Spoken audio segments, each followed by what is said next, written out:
कली युगे युग धर्म नामेर प्रचार। कली युग का युग धर्म है, नाम का प्रचार करने के लिए किया जाए, ऐसा भगवान के अंदर भाव आया। कलयुग की धार्मिक विधि यही है कि इसमें नाम का जप किया जाए और नाम का प्रचार किया जाए। ताती लगी पीत वर्ण चैतन्य अवतार, इसीलिए पीत वर्ण में भगवान ने चैतन्य देव के रूप में अवतार लिया।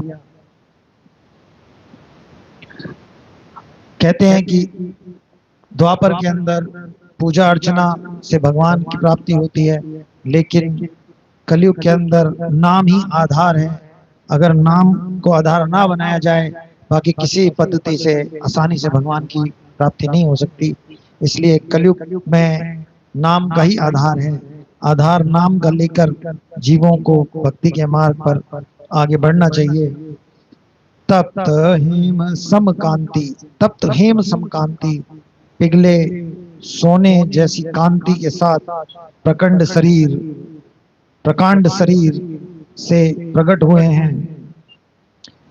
नव मेघजिनी कंठ ध्वनि गंभीर, उनके कंठ की ध्वनि ध्वनि महाप्रभु जी के बारे में बता रहे हैं, ऐसी है जैसे गंभीर, जैसे मेघ की गर्जना होती है, ऐसी गंभीर कंठ ध्वनि के साथ प्रकट हुए हैं भगवान।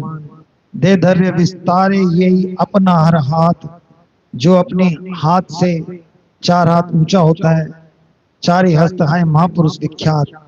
जो अपने हाथ से 4 हाथ ऊंचा होता है, उसी को उन्होंने महापुरुषों की कोटि में डाला। न्याग्रोध परिमंडल हाय तार नाम, न्योग्रोध परिमंडल तनु चैतन्य गुणधाम। ऐसा व्यक्ति न्याग्रोध परिमंडल कहलाता है। समस्त सद्गुणों के मूर्तिमान स्वरूप श्री चैतन्य महाप्रभु का शरीर न्योग्रोध परिमंडल है। न्योग्रोध परिमंडल के विषय में आता है कि जैसे हम अपना ऐसे अपने हाथों को दोनों साइड खोलें, जितनी लंबाई इसकी हो और उतनी लंबाई ऊपर से नीचे तक हो, तो उसे न्योग्रोध परिमंडल कहते हैं।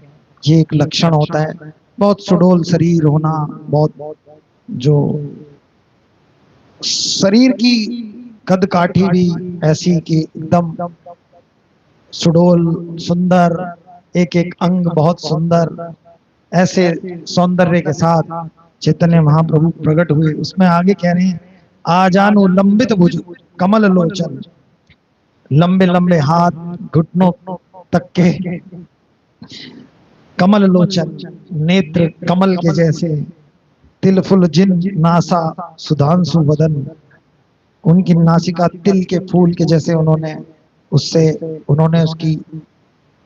उसके बताया है समान। उससे उन्होंने कहा है कि उससे उनका ध्यान करो। उनका मुखमंडल चंद्रमा के समान सुंदर है। ये चैतन्य महाप्रभु के विषय में बड़ी और इस वाले श्लोक को गाते हैं।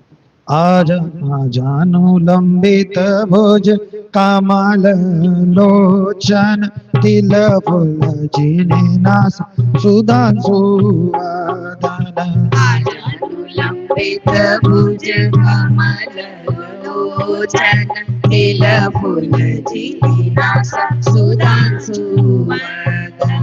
आजानु लंबित भुज, लंबी लंबी भुजाएं हैं उनकी, कमल जैसे सुंदर नेत्र हैं। तिल फुल हमने तो नहीं देखा, तिल फुल दुर्भाग्य हमारा, उन्होंने धारण दिया। तिल फुल जैसी उनकी नाशा है। सुधांशु वदन है। सुधांशु मतलब चंद्रमा जैसा उनका। शांत दंत कृष्ण भक्ति निष्ठा परायण, वे शांत संयमित तथा भगवान श्री कृष्ण के दिव्य भक्ति में निष्ठा परायण है। भक्त वत्सल सुशील सर्वभूते सम, वे अपने भक्तों के प्रति स्नेहिल सुशील और सारे जीवों पर संभाव रखने वाले हैं। चंदनेर अंगद वाला चंदन भूषण, नृत्य कले परी करें कृष्ण संकीर्तन। वे चंदन के बने कंगनों और बाजूबंदों से विभूषित हैं और वे चंदन के लेप से मंडित हैं। वे श्री कृष्ण संकीर्तन में नृत्य करने के उद्देश्य से ही ये आभूषण धारण करते हैं।